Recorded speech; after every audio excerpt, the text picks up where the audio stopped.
para sa ating mga nagbabagang balita. President Joseph Colastre nagbigay na ng kanyang talumpati tungkol sa isyong droga na kinakaharap ng ating bansa. At sabay-sabay nating tunghayan dito lang sa RMC Live. Presidential speech brought to you by Senese at Tolumbati, Senese at Tolumbati, Senese at Tolumbati, Senese at Tolumbati, Senese at Tolumbati, Senese at Tolumbati. Oh, oh, oh. Magandang araw po sa inyong lahat. Muli, ako po pala ang inyong presidente, si Joseph Christopher Colastre. At narito po ako ngayon para magbigay ng isang talumpati patungkol sa droga. Matagal na panahon, nakaukit na sa ating mga puso't isipan na ang mga kabataan ang pag-asa ng bayan. Hango ito mula sa ating pambansang bayani na si Gat Jose Rizal. Droga, isang salita na may 5 letra. Marami ang napaluha at buhay na kinuha. Mahirap man o may kaya. Pilipino o ibang lahing Asyano ay apektado ng paglaganap nito. Ngunit sa paglipas ng panahon, masasabi pa rin bang ang mga kabataan ang pag-asa ng bayan? Hindi natin maipagkakaila na habang tayo ay nasa kalagitnaan ng krisis, pakiramdam natin parang lumiliit yung mundo. Kaya naman, hindi ko masisisi ang ibang tao na gawin kung ano ang gusto nila. Pagbibisyo, inom, sigarilyo, mga bagay na uso sa mundo. Sinisira ang sarili sa mga bagay na hindi naman permanente. Tumataas ang kaso ng teenage pregnancy, mga kabataang sangkot sa mga illegal na gawain, o kaya naman mga kabataang kurang edad pa lamang ay mulat na sa realidad na kailangang magtrabaho dahil sa kahirapan. Ngayon, masasabi pa rin ba natin na ang mga kabataan ang pag-asa ng bayan? Kung ganito sila kalulong sa mga bisyong wala namang dulot na maganda, mga kabataang kulang sa oportunidad, kaya napilitang dumiskarte sa kahit na anong paraan. Masasabi pa rin ba natin na ang mga kabataan ang pag-asa ng bayan? Halina't makinig sa aking kwento. Isang batang ang pangalan ay Hango sa presidente. Kilala siya bilang erap sa kanilang residente. Asal niya ay pangkalye. Akala niya kasi astig ito at disente. Ang kanyang mentalidad ay ganap na bayolente. Dahil sa masamang taong nakakasama niya sa kanyang paglaki.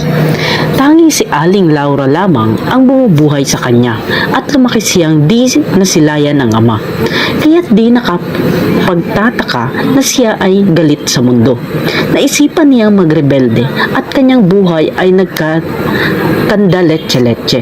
Sa droga ay nalulong at sa kwarto ay nagkulong. Ang kanyang sira ay lumala. Dumami na ang kanyang mga barkada, lahat na lang ng bagay ay natutunan niya.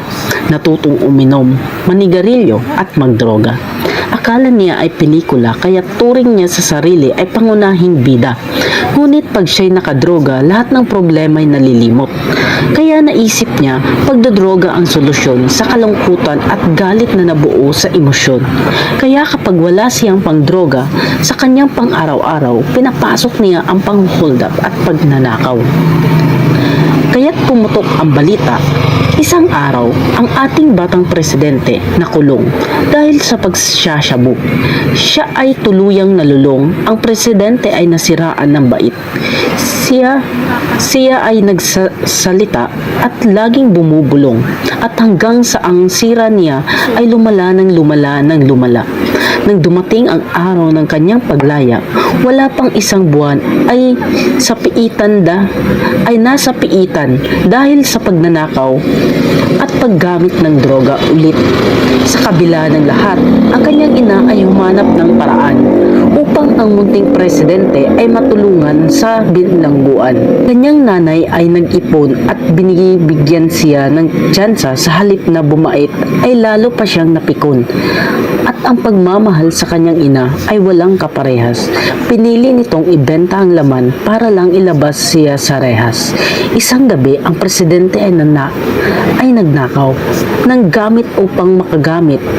Inaalam niya kung kailan mabigat ang traffic, isang hablot sabay takbo. Gagawin ang lahat para sa kanyang pag-aadik. Eskinita sa ermita, may sumaksak kay Elsa. Pagkuha ng pitaka, may dumampot ng kadena. Hinampas sa aking mukha, bumagsak at muntikan ng nawalan ng malay. Di na malayan, meron palang kasama si Elsa. Anong pasensya? Wala na tong minor. Hinugot niya ang lanseta kay Elsa, tinara kay Gregor. Kami mahirap lamang, aking pinagsisigawan. Ba't di mapakiusapan? Bawat drama ko ay saksak pasakit ang dulot ngayong pareho na kami ni Elsa. Marami ang hugot. Bakit po? Ang daming lumalabas, 100 saksak, sabay-sabay lahat tumatagas. Wala man lang sa nakakita ang gustong umawat. Lumubog na lang ang araw, basang-basa na sa dugo ang pasalubong ni Elsa ang siopaw.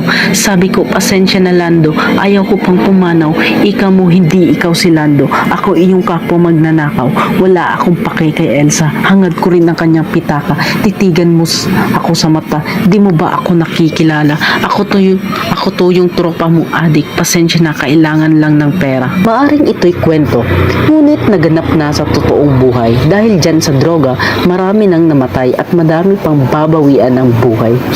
Kausapin ng sarili, sa salamin ay titigan at pagdodroga ay tigilan at iwasan dahil ang munting presidente ay nasira dahil sa bato at inaamin ko na ang munting presidente ay ako.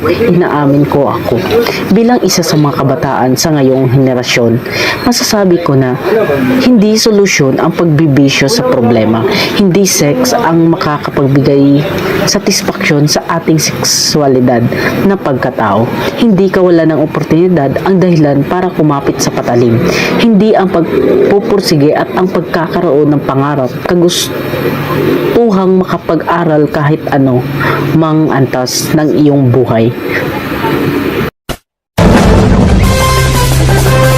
Yun lang po at maraming salamat at muli magandang araw.